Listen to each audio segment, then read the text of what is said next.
Halo rekan-rekan semuanya, selamat datang. Hari ini kita akan mempelajari apa itu ekonomi digital bersama saya, Kak Adi. So, check this out. Oke, yang pertama kita akan digital. Jadi ekonomi digital yaitu segala aktivitas ekonomi yang berkaitan dengan penggunaan fitur dan layanan-layanan digital. Dalam ekonomi digital, hal-hal seperti data dan informasi bisa dianalisis dengan lebih cepat dan akurat, teman-teman sekalian. Lalu, apa saja yang termasuk contoh dalam ekonomi digital ini? Beberapa contoh yang sering kita temui, yang pertama adalah marketplace atau tempat perbelanjaan online seperti Tokopedia dan juga Shopee. Selanjutnya ada platform penyedia informasi seperti Google dan juga Yahoo. Dan yang ketiga serta paling dekat dengan kita adalah sistem pembayaran dan juga dompet digital seperti Dana, OVO, dan juga Link Aja. Nah, semua itu di atas memenuhi beberapa konsep penting dalam ekonomi digital yaitu konektivitas, open source, dan juga transparansi informasi. Lalu, mengapa ekonomi digital ini penting untuk diajarkan? Sebenarnya ini pertanyaan yang menarik. Jadi rekan-rekan semua, alasan terbesar kita untuk mempelajari dan mengajarkan ekonomi digital ini adalah sebagai wujud awas di pengetahuan terkait komponen dalam ekonomi digital yang harus kita miliki, mulai dari akses digital, hak digital, literasi digital, sampai dengan keamanan digital. Sementara itu di Indonesia sendiri ada beberapa peraturan terkait aktivitas digital yang wajib kita ketahui dan diatur oleh Kominfo serta kementerian terkait seperti Undang-Undang ITE dan juga keputusan Menteri Perdagangan terkait perdagangan jangka cryptocurrency yang dewasa ini sempat menjadi perbincangan dunia maya. Lantas bagaimana prospek ekonomi digital di Indonesia? Dikutip dari BNN Company, memproyeksikan ekonomi digital Indonesia akan terus tumbuh dan tetap menjadi yang terbesar di Asia Tenggara hingga 2030 dengan e-commerce sebagai ujung tombaknya. Maka dari itu mari kita manfaatkan segala potensi ekonomi yang ada supaya tidak ketinggalan dengan negara lain. Lantas bagaimana jika kita menengok industri UMKM? Bersumber dari laporan Boston Consulting Group, telah banyak UMKM yang memanfaatkan teknologi digital untuk mengembangkan usaha mereka. Jadi besar untuk mendapatkan pundi-pundi rupiah dari bidang kewirausahaan ya. Kalau kita bahas soal digital, pasti tidak jauh dari Gensi dong. Nah, ternyata di ekonomi digital, Gensi juga memiliki peran besar, salah satunya yakni pengguna e-commerce dan marketplace terbanyak mengalahkan generasi milenial di awal Maret 2022. Hal ini tentu sebagai Gensi kita harus mengambil peluang, bukan menganggapnya sebagai sebuah ancaman.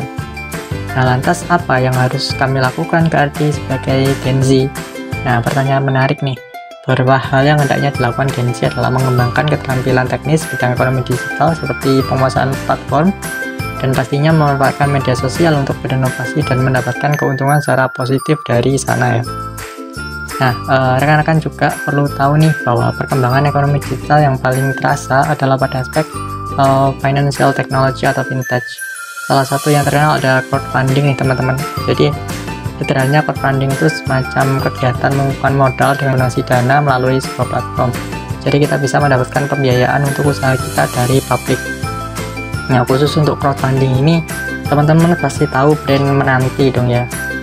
Dari brandnya FNB milik Kak Jerome Pauline dan juga Jaehyun ini sempat bekerjasama dengan platform crowdfunding untuk memperbesar jaringan usahanya. Namun hal tersebut tidak berlangsung lama karena Menanti sudah kembali ke kondisi normal, tidak memerlukan crowdfunding setelah ditangani oleh Kak Jaehyun sejabat. Nah, berdasarkan hal tersebut, Menanti sebenarnya mendapatkan banyak pembiayaan tentu dari publik. Lalu apa saja sih platform crowdfunding yang diawasi oleh OJK? Tentu yang diawasi OJK ini menjadi perhatian kita bersama karena crowdfunding berhubungan dengan finansial dan harus secara resmi terdaftar. Yang pertama ada Groudana, ada Bizarre, dan yang terakhir adalah Santara. Salah satu manfaat dari sistem crowdfunding teman-teman, sebenarnya kita bisa mendapatkan penyerahan saham perusahaan kita kepada publik.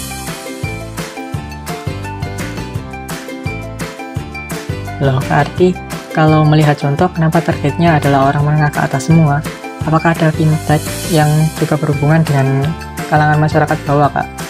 Wah, jangan salah ya teman-teman, pasti ada ya. Maka dari itu kita mengenal yang namanya microfinancing atau secara sederhana kita bilang pembiayaan bagi masyarakat kecil atau usaha mikro.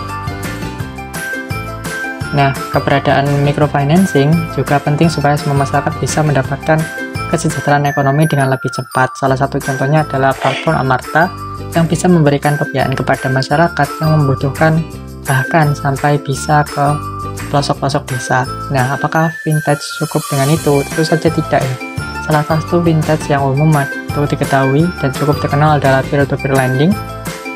Nah, pengertian peer-to-peer lending sendiri adalah layanan pinjaman dana individu atau usaha yang sedang membutuhkan dana, teman-teman, dan konsepnya itu saling menguntungkan satu sama lain.